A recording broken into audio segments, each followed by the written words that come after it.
ಇದು ಸರಳೀಕರಣದ ಮೊದಲು ಯಾವ್ದು ಮಾಡ್ಕೋಬೇಕು ಅನ್ನೋದು ಮೊದಲು ತಿಳ್ಕೊಬೇಕು. ಭಾಳ ಸರಳ ಲೆಕ್ಕಿದು, ಏಕ್ದಮ್ ಸರಳ. ಮಾಡೋದಾದಿಂದ ಹೇಳ್ರಿ, ವಿಡಿಯೋ ಆನ್ ಮಾಡಿ, ನಾ ತಿಳಿಸ್ತೀನಿ ನೋಡಿ. ಮೊದಲು ಭಾಗಾಕಾರ ಕ್ರಿಯೆಯನ್ನು ನೀವು ಮಾಡ್ಕೋಬೇಕು.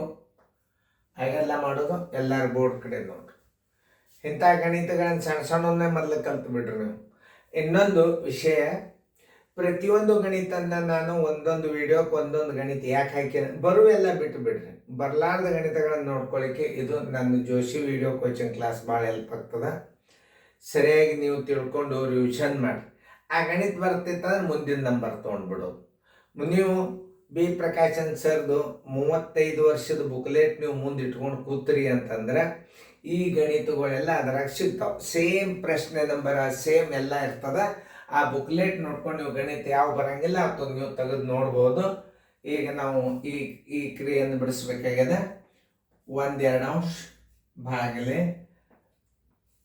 2/3 ಅಂಶ ಬರೋಬ್ಬರಿ 1/2 ಅಂಶ ಗುಂಡ್ಲೆ ವೃತ್ಕರ್ಮ ರೂಪ ಆಗ್ತದೆ. ಮೇಲೆ 3 ಆಗ್ತದೆ, ತಳಗೆ 2 ಆಗ್ತದೆ, ಬರೋಬ್ಬರಿ 3/4 ಅಂಶ ಆಯ್ತು.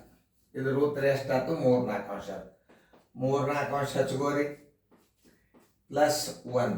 ಯಾವಾಗಲ್ಲಾದ್ರೆ ಆನ್ಸರ್ ಹಚ್ಚಾಗ ನೀವು ಹೆಂಗೆ ಹಚ್ಬೇಕಂದ್ರೆ ಮೊದಲು 1 ಬರೀರಿ, 1.34 ಅಂಶ ಅಂತ ಬರೆದ್ಬಿಡ್ರಿ. ಮೊದಲು 1 ಬರ್ಕೋರಿ, ಇದನ್ನು 1 ಮೊದಲು ಬರ್ಕೋರಿ, ಆಮೇಲೆ ಇದನ್ನು ಬರ್ಕೋರಿ.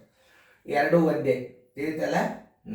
ಈ ಕಡೆ 1 ಬರ್ಕೋರಿ, ಮುಂದೆ 3/4 ಅಂಶ ಬರ್ಕೋರಿ. ಉತ್ತರದಾಗ ಕರೆಕ್ಟ್ ಎಲ್ಲದ ಹುಡುಕ್ಯಾಡ್ರಿ. ಇದು ಉತ್ತರ ಸಂಖ್ಯೆ ಡಿ. ಆಮೇಲೆ ಒಳಗೆ ಲಸಾಗಿ ತಕ್ಕೋತ್ ಕೂಡೋರ್ತಾರ, ತಕ್ಕೋತ್ ಕೂಡಬಾರ್ದು. ಅತಿ ಸರಳ ಟ್ರಿಕ್ಸ್ಗಳನ್ನು ಗಣಿತಗಳನ್ನು ಹೇಳ್ತಿರ್ತದೆ, ಲಕ್ಷ ಕೊಟ್ಟು ನೋಡ್ರಿ. ಆಮೇಲೆ ಇದು 1ನೇ 1 ಮಾಡೋದು, ಛೇದ ಮಾಡೋದು ಮಾಡ್ತಿರ್ತಾರೆ, ಹಂಗೆಲ್ಲ ಮಾಡಬಾರ್ದು. 3/4 ಅಂಶ ಪ್ಲಸ್ 1 ಅದಲ್ಲ, 1 ಈ ಕಡೆ ಇಡ್ರಿ, 3/4 ಅಂಶ ಈ ಕಡೆ ಇಟ್ಬಿಟ್ರೆ ಉತ್ತರ ಬಂದುಬಿಡ್ತು. ಒಳಗೆ ಒಬ್ಬೊಬ್ಬರು ಅದನ್ನು ಲಸ ತೆಗೆದು 1ನೇ 1 ಆಮೇಲೆ ಹಿಂಗೆ ಮಾಡಿ ಅದನ್ನು ಮಾಡ್ತಿರ್ತಾರೆ. ಹಂಗೆ ಮಾಡೋದ್ರಿಂದ ಏನಾಗ್ತದಪ್ಪ ಅಂತಂದ್ರೆ ಸುತ್ತ ಹೊಡೆದ ಮೈಲಾರ ಲಿಂಗಕ್ಕೆ ಹೋಗೋದಾಗ್ತದೆ. ನೋಡ್ರಿ, ನೀವು ಚೆಂದಾಗಿ ತಿಳ್ಕೊಂಡು ಗಣಿತಗಳನ್ನು ಮಾಡ್ರಿ, ಬರ್ಕೊರಿ ಫೇರ್ದಾಗ.